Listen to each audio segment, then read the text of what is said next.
Hello, this is the RPG Pundit, the final boss in Internet Shitlords. And today, well, I'm talking about the latest news coming in from Wizards of the Coast that they've announced that they are going to presumably mangle two whole new settings. Well, not whole new settings. They're going to mangle two classic settings, I guess you could call it, in order to just absolutely wreck more gamers' lived experiences. Geez, I just made a mess here. All right. So, the Wizards of the Coast has announced that they are going to be coming out this year with books for, wait for it, Dragonlance and Spelljammer. And if you're a fan of either of those, well, I don't know if you should cheer or much more likely sob for whatever is going to happen to them. And they've produced trailers for both of them, about 1-minute trailers. They're on the D&D site. You can check them out. I think that it's pretty easy to find it, so I'm not going to link it here, but you know, the D&D YouTube channel. Both of them are only about a minute long. And, well, here I'm going to give my opinion on them.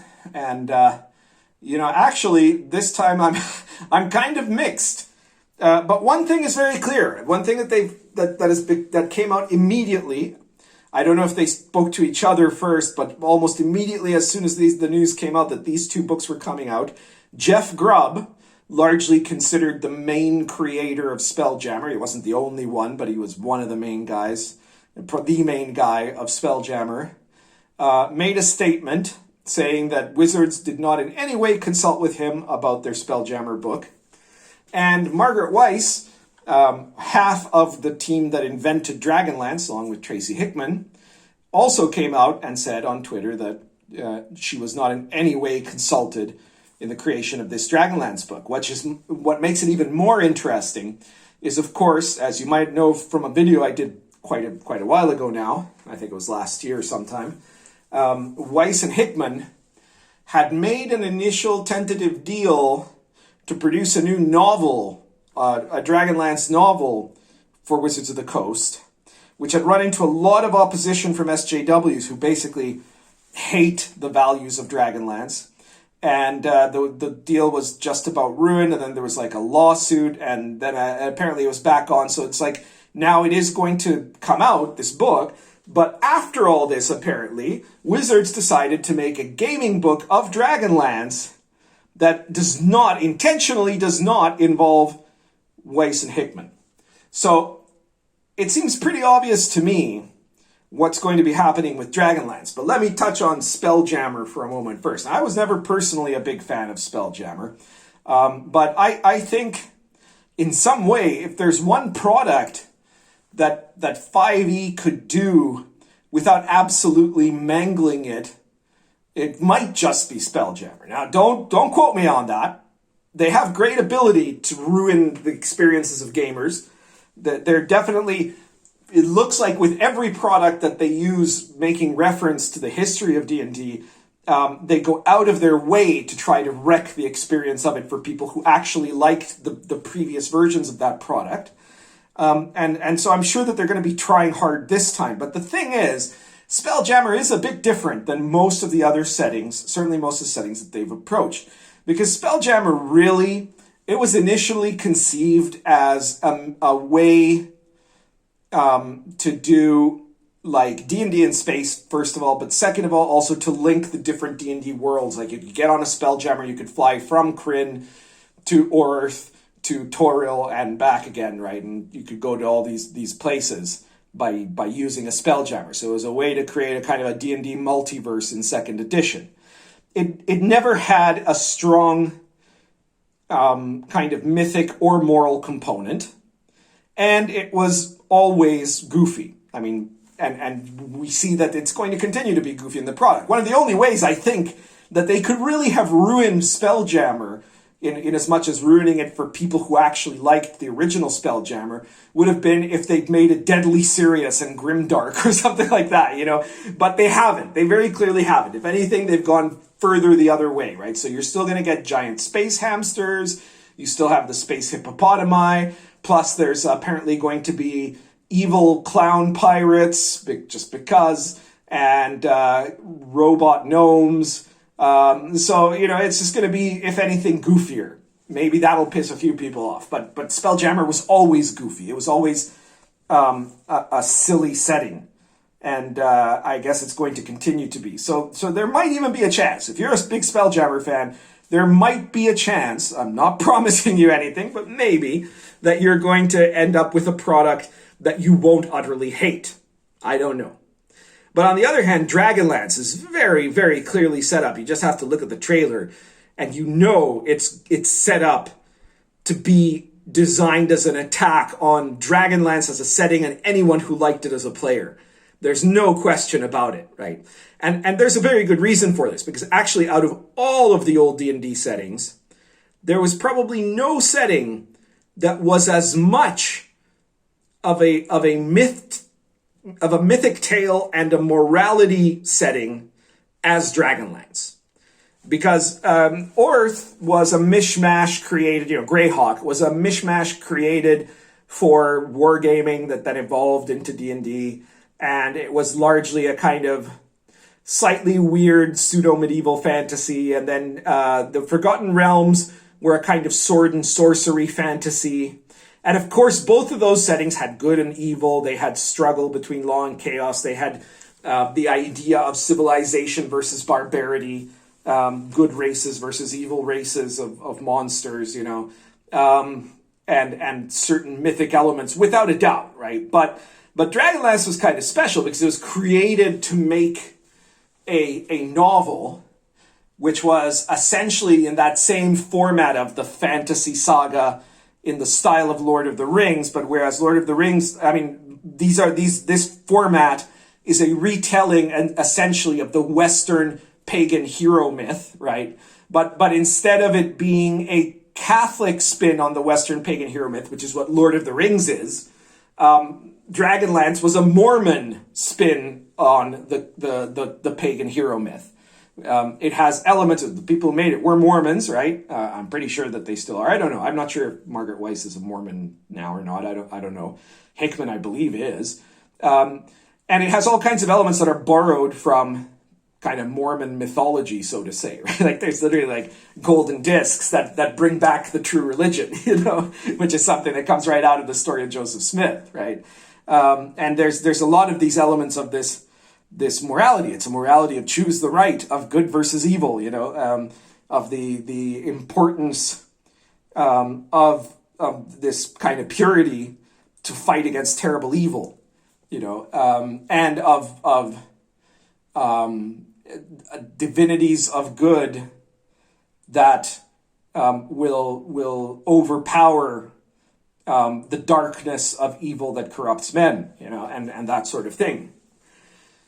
And all of those thematics, not to mention the white-skinned barbarians that also kind of look like Native Americans, which is kind of in some ways, it's not exactly like the version of the Book of Mormon where it's just that the Native Americans were all actually like early Christians and then, enemies of the early Christians, but, because Jesus came to America. But it's, you see some certain relations there, but basically all of that stuff is like the greatest of enemies to the woke concept and the woke culture, right? So that you can tell that whatever they're going to do with this setting, it's going to be intentionally designed to subvert and destroy that. And you can see it. The trailer is very short, right? We don't know all the details of what's going to happen. We do know a couple of things, but very, very little.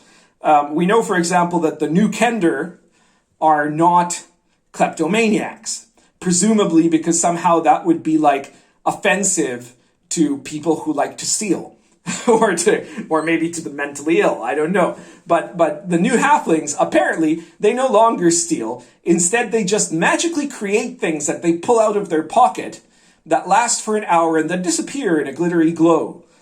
So they're basically like, I don't know, some kind of magic fairy creatures now, instead of being the little assholes that they once were. Now, from a point of view of a player, you might say, well, that might, or for a point of view of a DM or a player party, you might say, well, maybe that's not that bad, right? Because frankly, if you ever played Dragonlance, it was always the asshole player who wanted to be the Kender, and then he wanted to go around stealing shit and being, the guy that put the whole rest of the party into trouble just because he was a Kender, So, maybe that's not terrible, but the motive for which they're doing it, I'm sure, is not really because of playability. I doubt that that's their number one concern, right? And you can bet that they're going to do a whole bunch of other things. They're obviously gully dwarves have to go.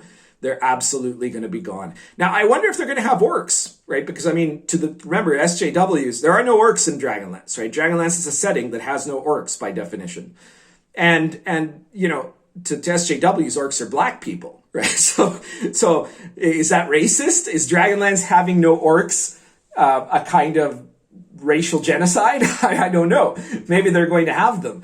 They're already talking about, having types of magic that aren't like the schools of magic that you see in the traditional Dragonlance, because of course the schools of magic in Dragonlance are based on alignment, and SJWs hate alignment. They hate the idea of there being concepts of moral absolutes, right? So good and evil to them is a despicable notion because everything is relative. So that's going to go out the window. And so, this is stuff that has shown up from some of the preview material that they've posted about on Reddit and other places. The trailer itself shows a battle scene. It's narrated by the actress who played the UN Secretary General in The Expanse, who's a badass actress. But, I wonder, they must have given her, she must have needed the money or something. I don't know. They must have given her a good price to do it. It features a diverse, in quotes, group of all women, because, all women is diversity.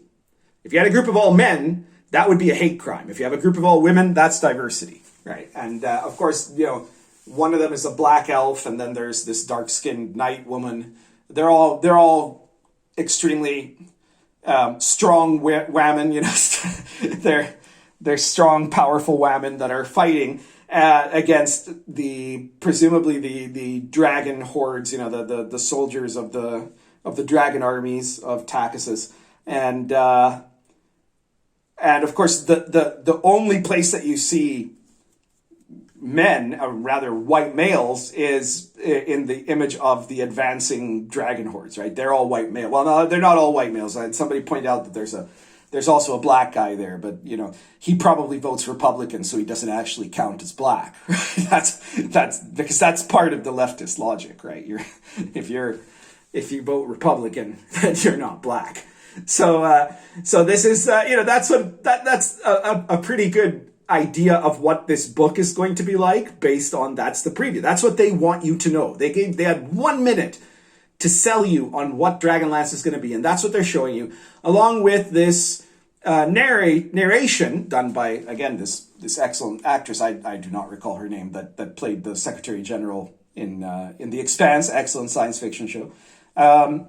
Where at the end of which she says, we're not fighting for armies, we're not fighting for kings. In the end, we're only fighting for each other, right? Which is a ridiculous, it's so absolutely a counter to the message of what heroic fantasy and the mythology of heroic adventuring like Dragonlance is, right? And it's that you're not fighting for good, right? They're not fighting for something bigger than themselves. They're fighting for themselves fundamentally, because when they say each other, what they really mean is us, for me, right? So it's a type of narcissism where, what matters is just me and my crew, right? And that's somehow, the idea of that being somehow noble, as opposed to because to them, I'm pretty sure they think that their idea of fighting for good, right? Fighting for for what is true, or fighting for God, right?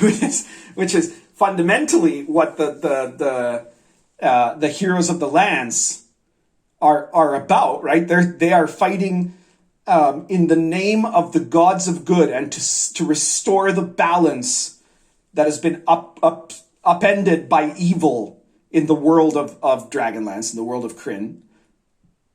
That to them is horrific, right? But just fighting for nothing in particular except myself and the things I personally care about is somehow lauded as heroic. So you can see right away that they are going to invert the entire morality structure of the concept. The adventure is supposed to be set in the early days of the War of the Lands. And you could expect that it's going to be garbage. I'm pretty certain about that. I don't think I have much more to say about that yet. Of course, more information is undoubtedly going to be coming out about both Dragonlance and Spelljammer. If you've heard of something and you have a reliable source about it, then please share it with me. I do get a lot of insider information, which pisses people off. I just had some people on Twitter all mad about insider information that I get.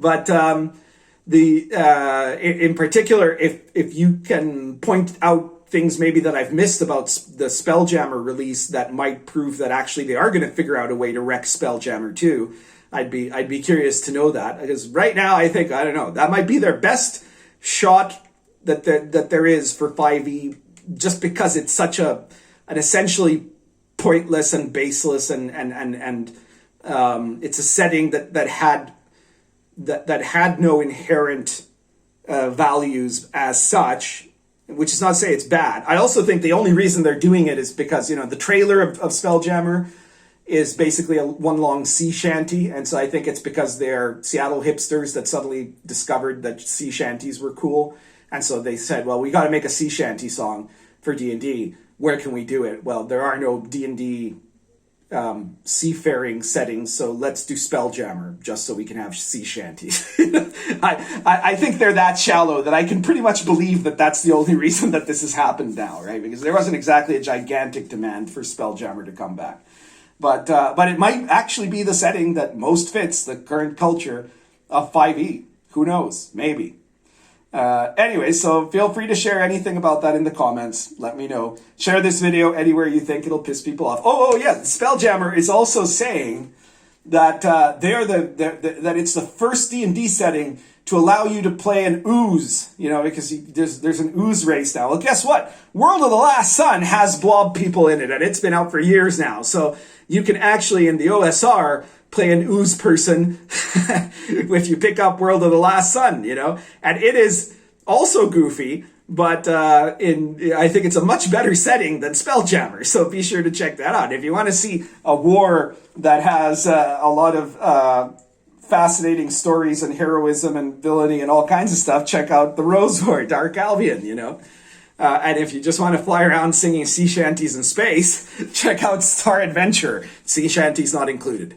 But check it out anyways. And check out all the rest of my products if you want to support me so I can keep fighting the good fight and so that you can get some products that won't suck. Products that are made not to make some kind of a deconstructionist political point against gamers, but rather products for gamers to get stuff that they can use in their games, in any OSR D&D compatible type products. And there's a ton of things. Check out my RPG Pundit Presents series. I have 106 episodes so far. There's going to be 107 at some point. It's just Spectre's being a little slow, but it'll come out. Check out all my stuff and share the video. And I guess we will keep finding out more info as it comes. You can check here first. You will get the latest information on however Wizards is planning to currently ruin the hobby. Currently smoking Neerup Cuddy plus Argento Natural.